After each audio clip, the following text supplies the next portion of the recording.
based in London, and I work nationally across our client base. So I work with private clients and public clients in all sectors. I also collaborate a lot with our colleagues in different countries. I've been with PwC for about 2.5 years, and it's been a very interesting 2.5 years because it's a very big change from where I worked before. I used to work for Symantec, which I'm sure you all know, and before Symantec I worked for IBM, and before that AT&T. So I've got a strong technical background.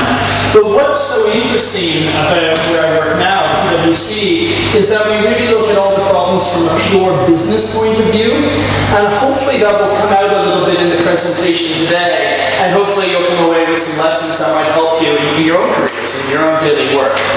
So first of all, the topic today is revolution or evolution. This is an interesting piece of work that PwC in the United Kingdom was commissioned to do back in January. So we started this work in January. And it was commissioned by an organization called the Technology Strategy Board, which is part of the UK government. And the idea behind this was to look at information security, and it is information security, not IT security, up to 2020. Now that's a big crystal ball to look into, and it's quite a difficult task. And as we spoke to different people, and as we reached out across the globe to work with different organizations, the one theme that kept coming up time and time again was, is this anything new? Is this an evolution of what we're already doing? Or is there something that's really going to revolution the way information security works and protects us in the next 10 years? And hopefully that will come out in the presentation today. One thing I would like to say though is, if you have any questions, so it's a fairly small group, please feel free to raise your hand, it'll stop me. It's good to have a little bit of interaction. Okay?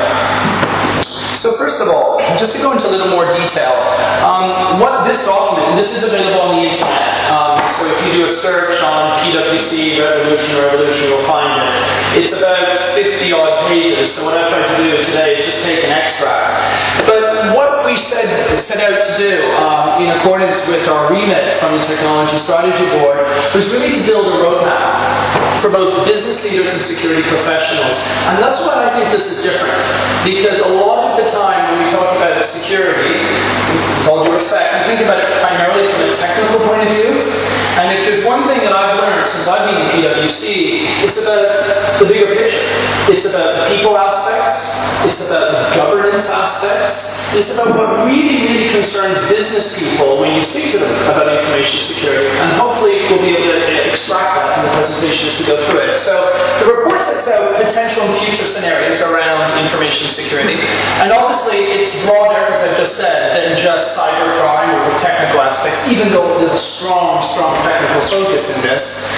And the other thing that's obviously really important is, and I'm sure that's quite clear to this audience, is as the volume of information grows, information security is really becoming intertwined with everything that is related to data and the internet. Now that may seem obvious to you, but it's not obvious to a lot of business people, or people who are running projects, and you've probably seen yourself, you've been called in to give advice or provide support once a project has already been started. I mean, does that happen? Have you seen that? We need some security, or we need to get advice from the security team. Too often security is bolted on after a project has been launched or after a decision has been made. And that has to change. I really think that has to change to provide good security. It needs to be dealt with from the beginning. Interesting piece of research that you may have seen was done way back in the year 2000. So it's quite interesting. So it was done in 2000. We did this in 2010. We're looking up to 2020. And it was done by a professor in South Africa who you might have heard of called Bonsom. And in 2000 he talked about the 3 ways of security. The paper has since been updated and it's now looking at the 5th wave of security. And in a nutshell, what he says and what his colleagues say in this paper, which I think is quite interesting, quite a brief paper, it's easy to find on the internet, is that information security is the right term because it obviously includes technology, processes, and people. But cybersecurity is probably the way of the future and a better term that we should be using now. And the reasoning behind this, and the thinking behind this, is really pretty simple. It is around the fact that instead of looking inwards to protect the organizations and protect things from a perimeter point of view, organizations really need to be thinking about an outward-looking view and protecting every device and every interaction on the internet. So a little bit about where this information came from and who we spoke to. We spoke to about 35 leading experts across the globe, and we spoke to people, as you can see, in industry. So really, really good feedback from people like Barclays, talking about the future of finance and some of the issues they were facing from cybercrime. Fascinating input from the head of security at the BBC. And if you try and think about some of the challenges and problems they had, I was amazed. People's lives depend on protecting their sources, for example. Some of their employees are allowed to surf pornographic sites and child pornographic sites for investigative purposes. TravelX, really interesting insight once again about the future of finance and currency and how we will pay for things in the future. And obviously, people like Skype, Voice of IP, but also people like National Grid, which is a very interesting organization in the United Kingdom that gave us lots of insight about smart grids. So lots of great feedback from the industry. Security vendors, you can see the names on the right-hand side. The one that I would point out that's interesting is Garlic. Garlic's an interesting company in the UK that's been doing some great work around identity and protecting people's identity online. And we found their insight and their input useful. Obviously, we did touch academia. We had great feedback from them. And we also included the ISF. Not sure if you're aware of the ISF. Just raise your hands if you know what the ISF is, Information Security Forum. Okay. The Information Security Forum is a non-profit membership-based organization that looks at information security. It's about 300 plus large organizations that are part of it. And they tend to look at things from a governance point of view, not so much from a technical point of view. But a lot of their thinking and documentation was used in this report. And then finally, on the right-hand side, the UK Office of Cybersecurity and a lot of input from the Ministry of Defence. So pretty good balance between the different areas. So as I said before, the main question that we looked at when we were dealing with this, is it an evolution or is it a revolution in terms of the next 10 years? And the traditional view of information security is really around risk mitigation. How do I reduce potential risk? And the return on security concept is still used in many situations to try and justify spending on security. Last night I was speaking with some of the other people who will be talking today, and we were touching on this very subject, and we were talking about should we use FUD, fear, uncertainty, and doubt, when we try and explain why a security solution would be good. And we've seen that used by some vendors, but at the same time, the return on security investment concept and approach is still used in many organizations, and they struggle with it. They tend to struggle with it, frankly, very significantly. But what we're seeing, if we look at things from a revolutionary point of view, is organizations really need to think about how information security can provide them with a competitive advantage. And we're starting to see this in some organizations already, primarily the finance sector, who I think we can learn a lot from. Early this year in the United Kingdom, a consumer magazine, which is called Which, published a list of the top UK banks that have made major investments in information security, and who, according to Which magazine, were protecting their consumers or their clients the best using information security investments. And so the banks have now started to think, hey, how can I use this to a competitive advantage? How can I market my investments in information security to show the others that I'm better than they are? And I think that's very interesting. I think it's very important, because I think when business people start to understand the importance of what we do, it's going to make our jobs a lot easier. But at the same time, I think it demands from us, from the information security professionals, a little more understanding of some of the business requirements and business needs. So I think we're at a bit of a crossroads in terms of next steps. So I personally, you may want to read the report and make your own decision in terms of, is it a revolution or is it a revolution? But I think over the next 10 years, we're going to see some significant changes that will change the way we do business. And I think it will be about security being built in, and I think it will be about security professionals being more aligned with business. Give me a question. So in 50 years plus of security and technology, what makes the next 10 years specific? Okay, well, should we go into the presentation? Yeah, if you're correct, that's awesome. No, it's a very good question. A very good question. We published last week a survey that we do every year, and you're probably grown when I say a survey, because you probably think, oh, it's another survey. There's a lot of this one's slightly different. Last year we had 7,000 respondents from across the globe. This year we went up to 14,000. And I thought, wow, that's amazing. Because if business leaders and security professionals are really taking the time to answer those questions, that means that something's changing. And I do think that business leaders are the people that are going to drive the change. And just one brief example that might help answer your question before we go into a little more detail. I spend a lot of time with big multinationals looking at their information security functions and how they're set up.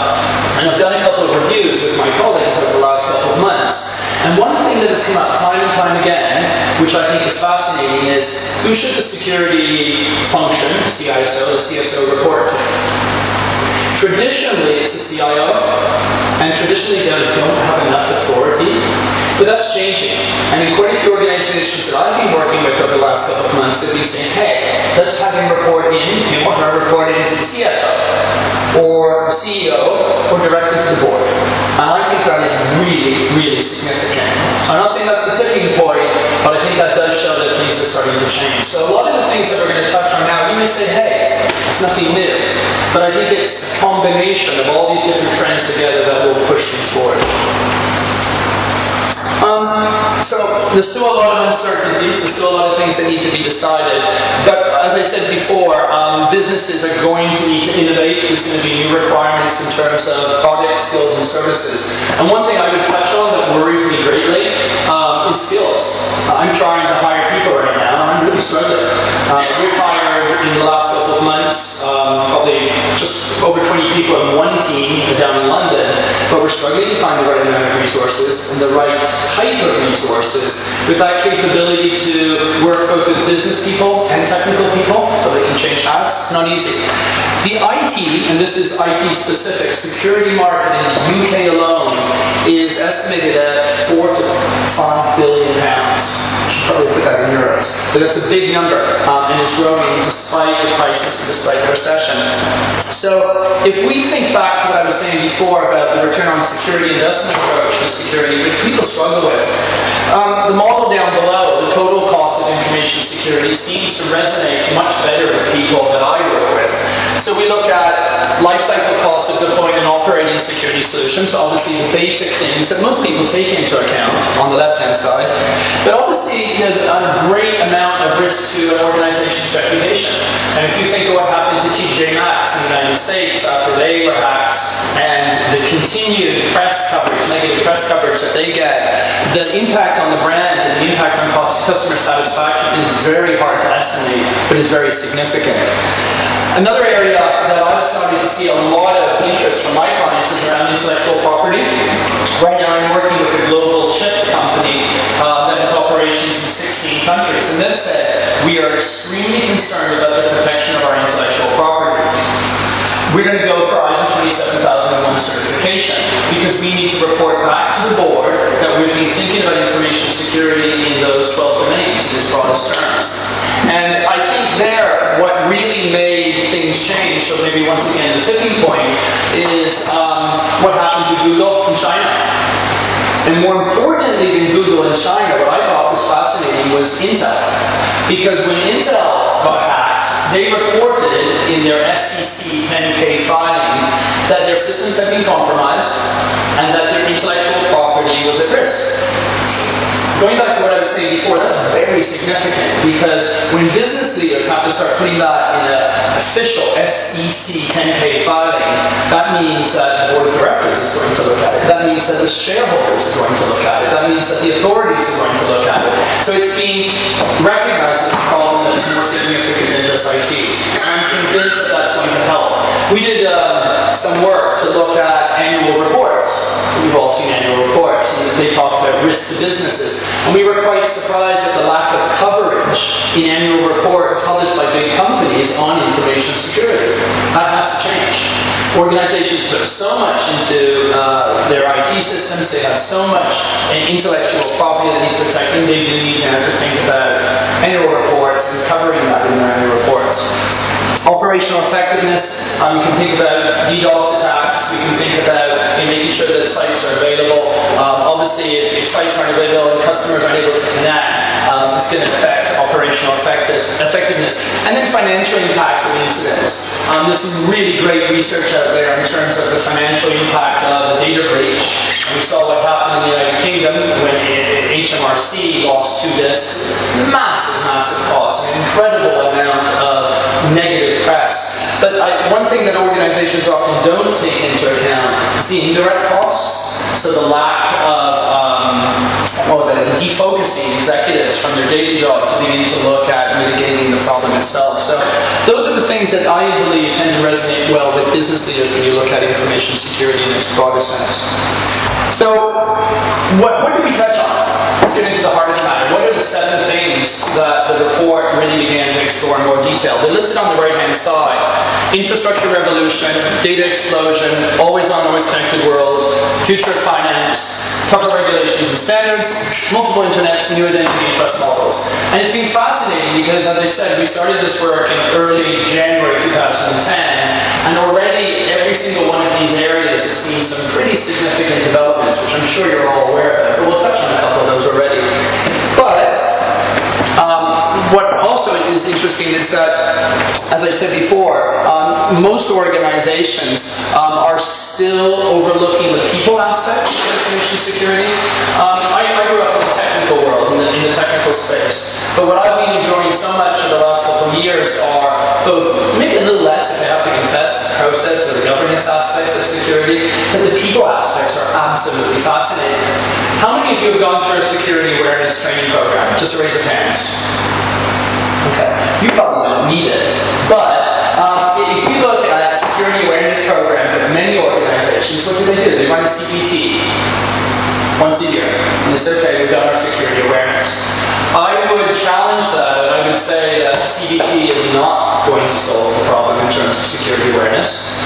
Presentation when people join an organization is not going to solve the problem, but people need to understand some of the basics. And I think that security awareness is something that has been overlooked and needs more focus from organizations. It's about people, processes, and technology. But what was really interesting in the findings was the second bullet point. So obviously what I've just said is now, it's today. But we believe that by 2020, there's actually going to be a very strong reversion back to technology and technical controls. So while yes, today it is about getting the balance right between those 3 things that I've mentioned, in 2020, it's going to be so complex, there's going to be so much data, the speed of processing is going to be so fast, and the emergence of more complex and automated threats are going to create so many issues for security functions that probably one of the most significant investments organizations should and can make to mitigate the risk is really technology. So we believe that there'll be a complete reversion back to technology, which I think is interesting. So, infrastructure. Let's look at these in a little more detail. Infrastructure revolution. So, obviously, substantial increase in the penetration rate of high-speed broadband and wireless networks.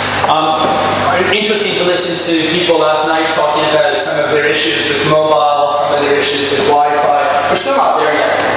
Still a lot more needs to be done in terms of connectivity. Centralization of computing resources and widespread adoption of cloud computing. Now you may think that's a lot of hype, and the whole cloud model, software as a service model, is still getting a lot of discussion and a lot of debate in different areas. But what I find interesting to note about the cloud are a couple of things. Gartner said that in July of 2009, the cloud was at the peak of its hype curve, which you may have seen. Have you all seen Gartner's hype curves? Raise your hands if you've seen Gartner's hype curves. If you haven't, you may want to look at it. It's quite interesting just to do a Google search on Gartner hype curves. And what I've seen in the UK, at least, over the last couple of months, partly due to the recession, is that organizations are adopting the cloud, and they're adopting it quite aggressively. And part of that is because of the cost savings and the flexibility, and obviously the technical benefits. But what has actually stunned me is the lack of focus on the information security aspects, the lack of understanding, and actually the problems that have already occurred in the cloud have been quite significant. Haven't had a lot of press coverage yet, but I've got a couple of clients who have actually suffered breaches in the cloud, and I can tell you that from a forensics point of view, that prevents some really significant challenges in trying to understand what happened and where it happened, because obviously it's a virtual environment and very difficult to understand. But the cloud is going to happen, and when you you start to see, you know, an article on the front page of The Economist about the cloud, I tend to think that that means it has hit mainstream. What's also interesting about the cloud, I think, is that it's actually taking power away from IT. There's an interesting story that a gentleman who used to be a CISO at a large pharmaceutical company told, and I will repeat it, which was one of the scientists needed to crunch a large set of data, clinical data, and he wasn't happy with the time or the responses he was getting from his IT group. So what did he do? He took out his corporate credit card, went on to Amazon and bought the services that he needed, crunched the data in record time, and thought he had done the right thing. Now, had he or hadn't he done the right thing? His data was processed according to what he needed to do. He done a great job, and he obviously hadn't thought of the security or the data privacy aspects. But if you think about that in a little more detail, it really does begin to take away some of the power from IT. Proliferation of IP connected devices, we're always starting to see some finally starting to see a lot more interest and uptake in IP6, which is quite interesting because it's been talked about for many years. But just over the last couple of months, more and more of the big suppliers are being increased requests coming in from their clients for IP6 information. And the second last point I think is really interesting. I've got a lot of customers who are already starting to say we want to explore this. The blurring of the work-personal life divide. Now, for some of us, maybe it's already blurred, but bring your own approach to IT. When you start to combine that with something like the cloud, things are going to change. So I have a client that has said to me, William, why should I be buying BlackBerries for my employees when most of my employees already have smartphones, iPhones, iPads? Why can't we use those? And the answer is absolutely, why not? But let's look at it from a security point of view and try and understand what are some of the new challenges and risks that you will face if you do that. So, and just think about it, if I had my own personal iPhone and I was using that in PwC and I was to serve some site that wasn't in compliance with PwC's acceptable internet usage policy, or let's say my partner or my friend took my phone and did something with it, what sort of liabilities could that create for the organization I work for?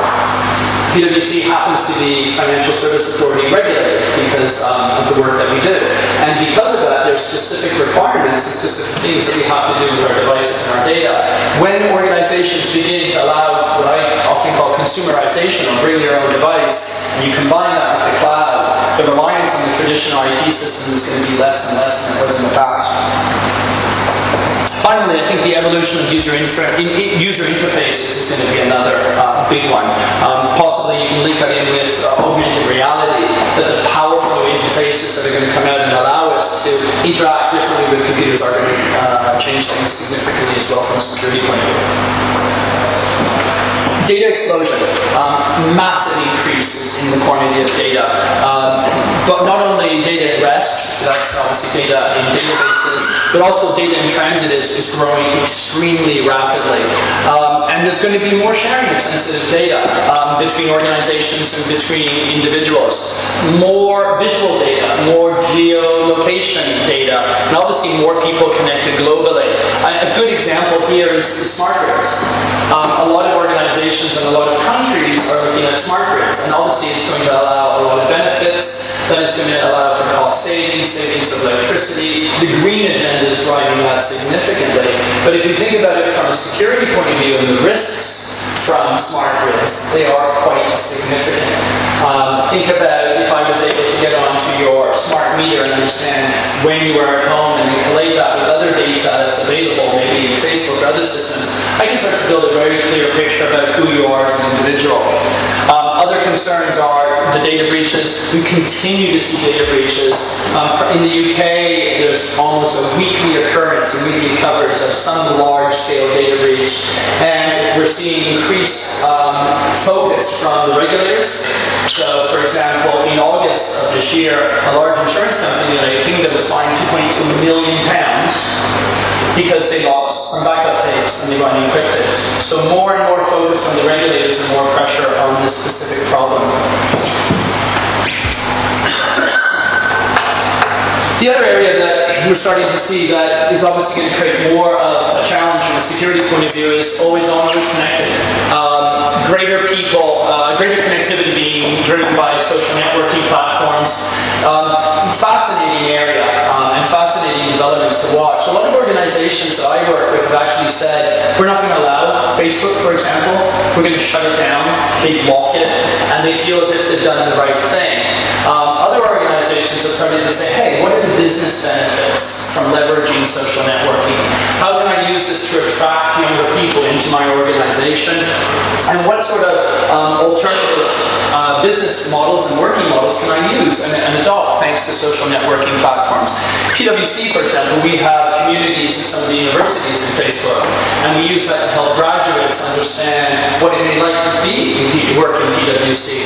And we use it in the firm to help communicate with different people when they're on secondments or when they move from country to country. So I think that social networking is going to really drive some fascinating changes, but at the same time fascinating and complex new challenges from an information security point of view as well. The other one that I wanted to touch on was critical national infrastructure. I do a lot of work in the United Kingdom with the CPNI, which is the Centre for Protection of National Infrastructure.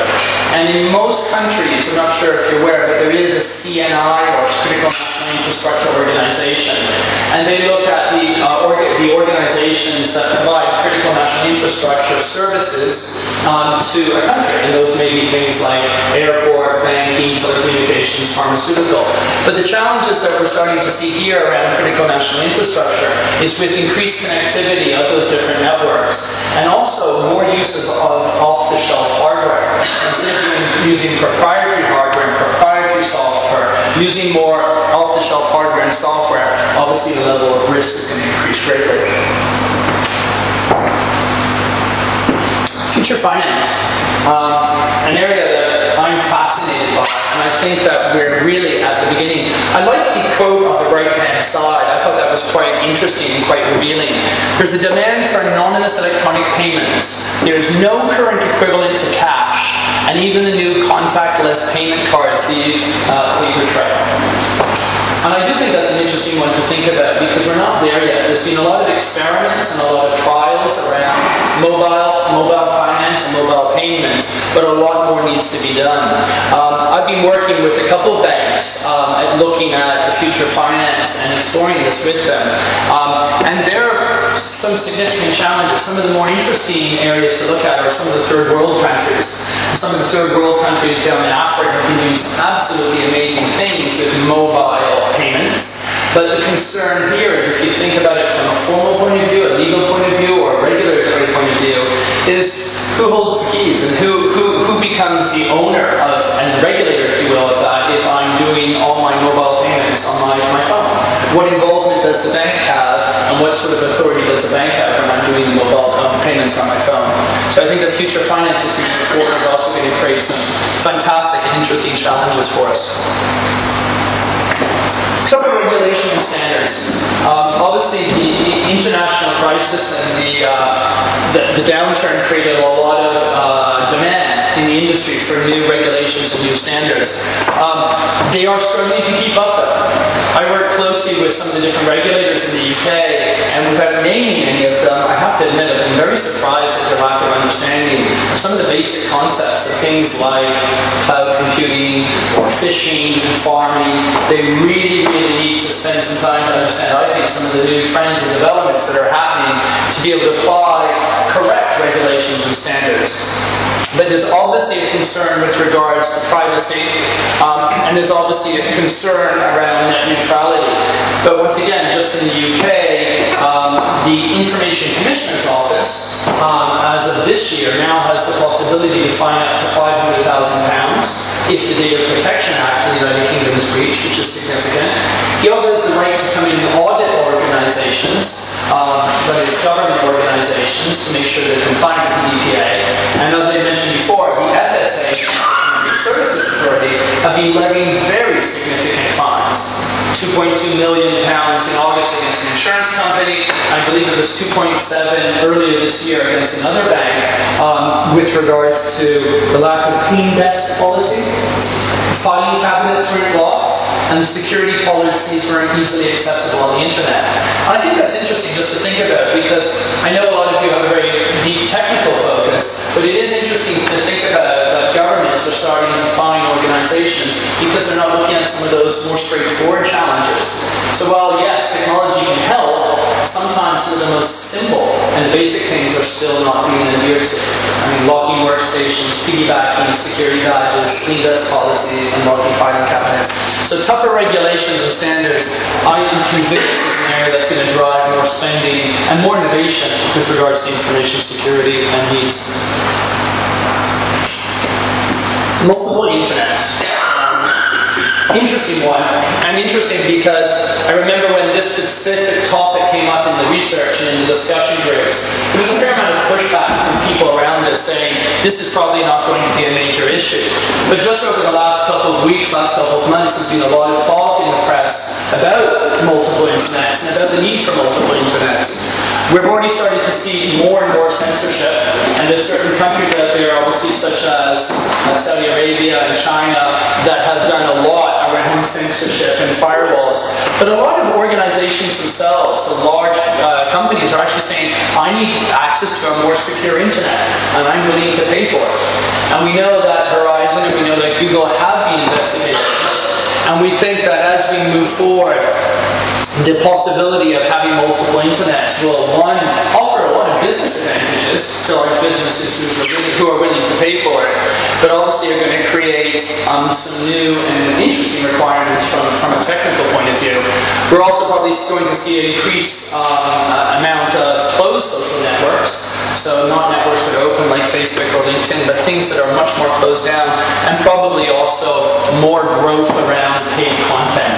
And if you think about just the iPhone and the success of the apps and the closed, if you will, the closed garden approach, the walled garden approach, I do think that that is significant, and I think that businesses will be looking at that type of approach now in the future.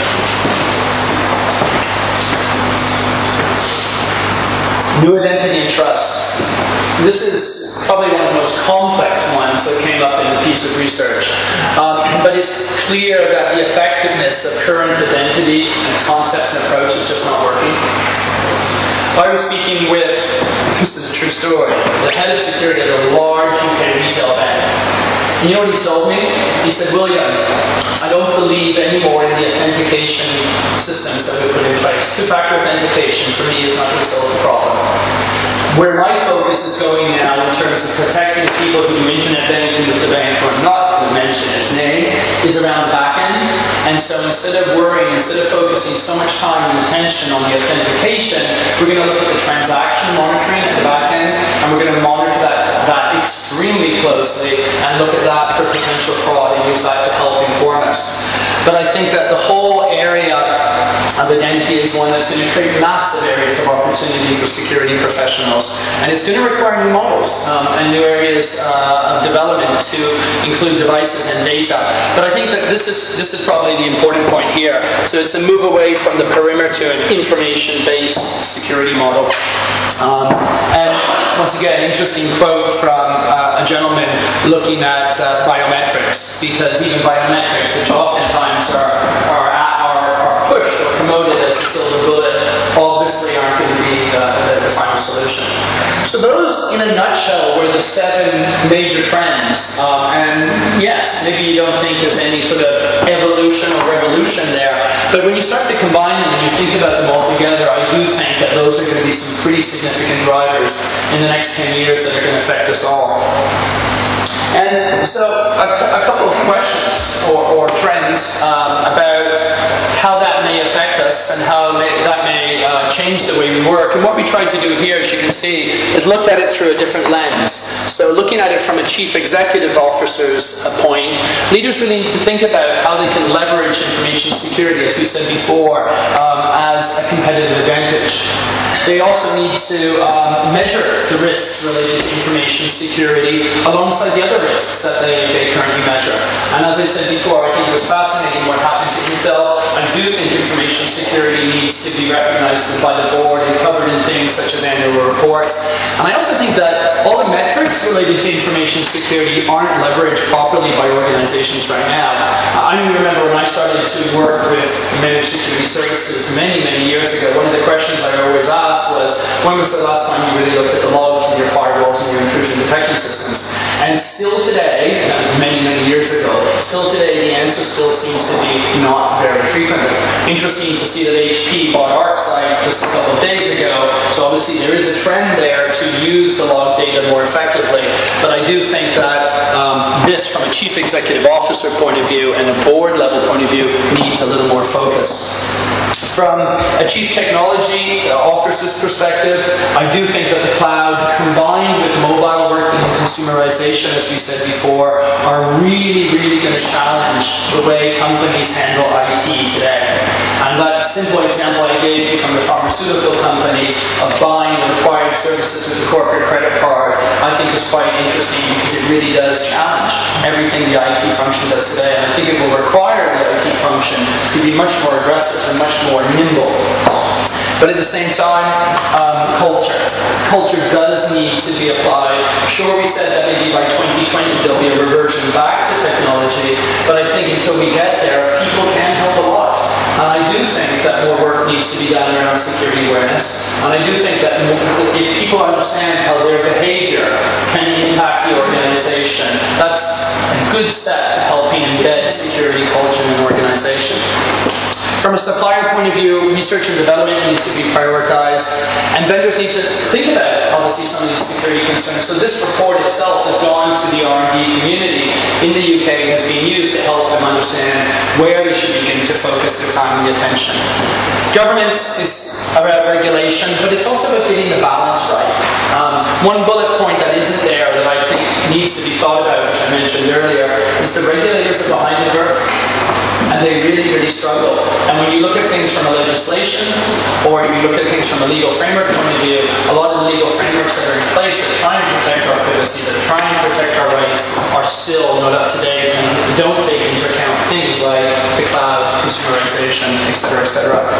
Investors, obviously there's going to be new and significant opportunities around InfoStack. We need to think about time and when to invest. So those were the 4 or 5 different areas that we believe this research can be applied to. And then finally, are you up for the challenge? Are we up for the challenge? I tend to think that, sure, there's a lot of uncertainty as how information security is going to evolve, and it's a big crystal ball, and I don't necessarily pretend to have the answer. But it is certain that businesses are going to need to innovate and develop new products and services and skills. So we are going to require new skills. And I think that there's going to be new business models that are going to add and provide competitive advantages both for financial investors, both for finance and investors alike. And there's going to be increased growth. So I'm actually very positive about the future moving forward with regards to information security. But I do think the one concern I have is around the gap that I mentioned before. And I do think there's a gap between information security professionals and business professionals. And I think that's something we need to think about and consider how we can close that gap. We're actually doing a piece of research right now with ISC Squared, which I'm sure you all know of. And with ISC Squared, we've done a piece of research. And what we've done with their CEO from EMEA is we've interviewed a series of different business leaders. And we've spoken to about 15 senior business leaders in the UK to ask them, what are the challenges you face when you engage with information security people? And where do you struggle? And where do you have issues? And what we're trying to do is we're trying to capture that in a piece of research that we'll be presenting at RSA in London in early October. Feel free to track me down if you're interested in a copy of that when it's published, because hopefully that will help us along the way, because as I said before, I think this is one of the greatest areas that I personally am concerned about. The report's available on the innovateuk.org website. I mentioned the PwC Global State of Information Security Survey, which is also available on the internet. Interesting document because, as I said before, it contains responses from 14,000 people. It's also a benchmarking tool, which is really interesting. Probably doesn't get enough airtime. But the benchmarking tool is quite powerful because I can say, okay, I'll take a certain organization through these 40 questions and then bench them automatically on the fly against the global data set. And many organizations have been saying to me, hey, that's exactly what I need. I need to understand where my security posture is, where I'm placing my investments, where I'm placing my resources. Let's do some benchmarking to try and get an understanding of where I am compared to my peers. And I believe that's a powerful way forward. And finally, the 5 ways of information security that I mentioned. Short document, but it makes for some good reading. And I'm pretty sure by 2020 it's probably going to be the 10th wave of information security. And I've rushed through that pretty quickly. I'm a little ahead of time. Any questions or comments? Yes? You mentioned twice that we should see these things in annual reports. If you were the CEO of a big company and you had dirty laundry, what possible incentive would you have to tell people unless somebody forced you to? It's a very good question. Well, it's a very good question. Let me try and answer that. PwC is an auditor. We're one of the big 4. Okay? And obviously, I work now with different people than whom I used to work with when I worked for in Symantec. When I was working in Symantec, I tended to work with the IT people and security people. In PwC, I tend to work with the CFO, head of legal, or more importantly, the head of internal audit. And the head of internal audit has a responsibility to ask those really difficult questions. And they do need to help their business leaders stay on a straight and clear and transparent line. And when you work with the people in IA, and if you don't, and if you haven't worked with the people in the internal audit, you may want to keep that in the back of your mind, because it's interesting. They do have to answer those questions, and they do have a right to take that up to the board. And I do think, as I said before, Intel, which is a good example, why did they report it to the SEC? Because they felt that your organization, your intellectual property was at risk, and they had a duty to report it to their shareholders. There are, as you know, there's different laws, primarily in the United States right now, that oblige organizations to report a loss of data or data breach, and we're seeing increased activity here also in Europe, from the European Union, and in certain countries in Europe to provide data breach notification laws. So I think it's a matter of time before the legal system also forces us to move forward. But I do think, depending on who you're speaking to an organization, they will want to report it in the future. I agree with everything you said up to the point that they will. I think, the internal audit, the board needs to know these things. Obviously, you can't go in your enterprise.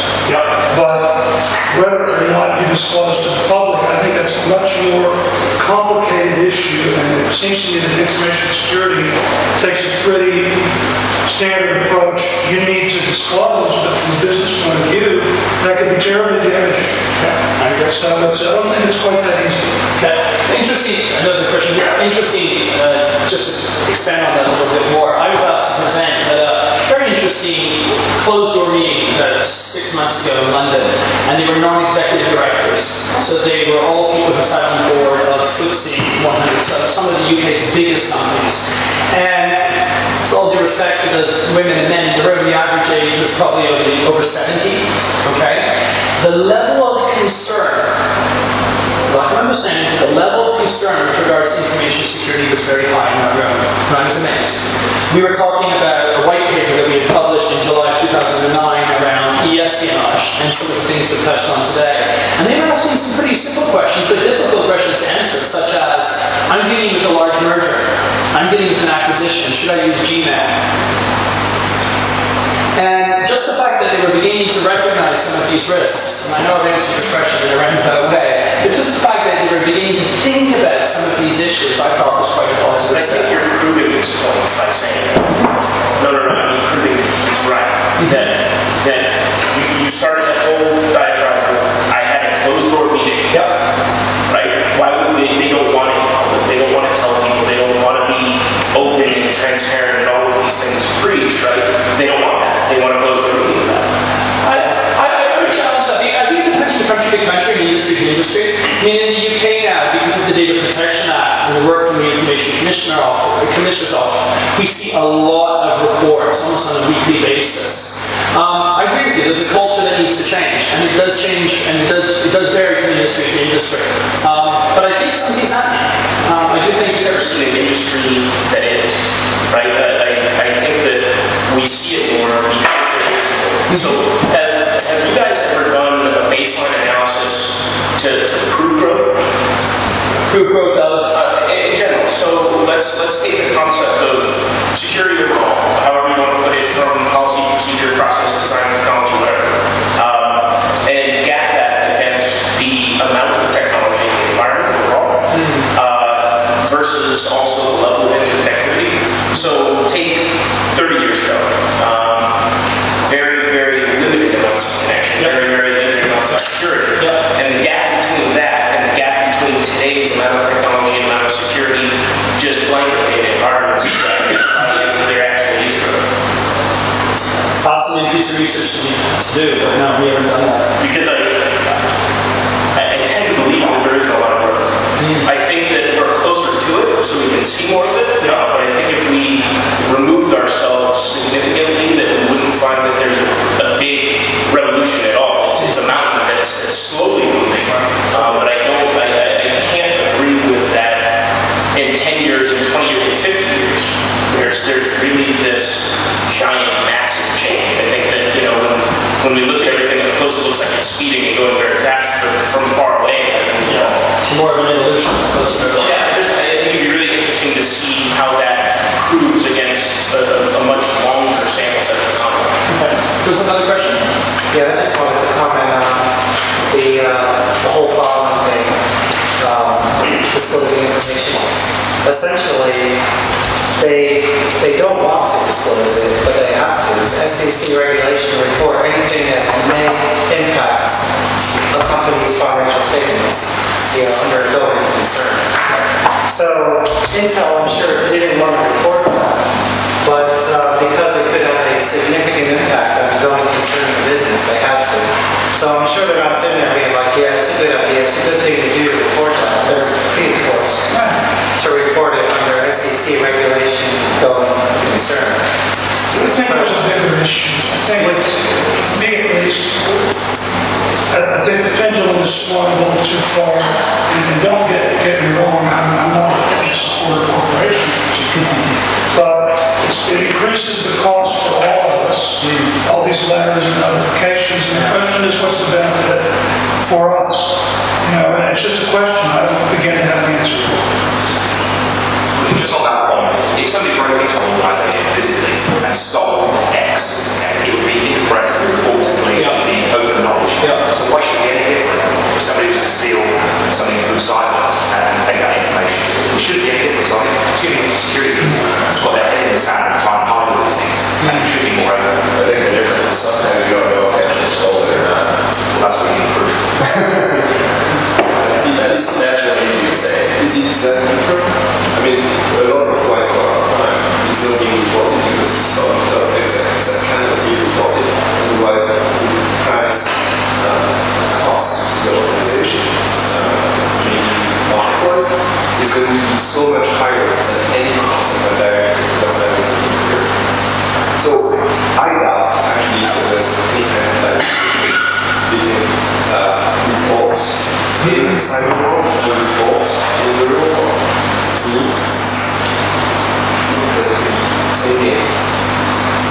Any other questions?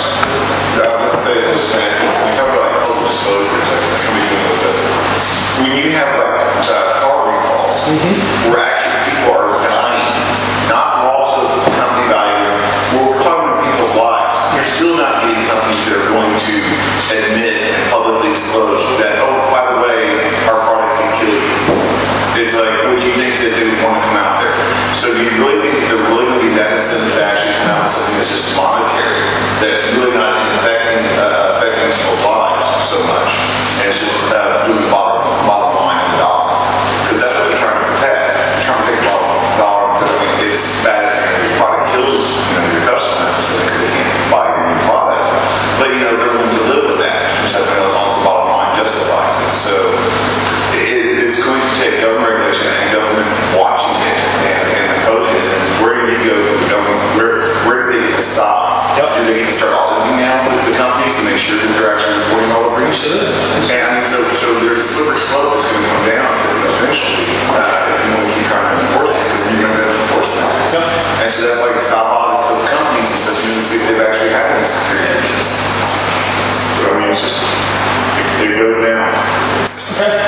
Thank you very much. Thank you.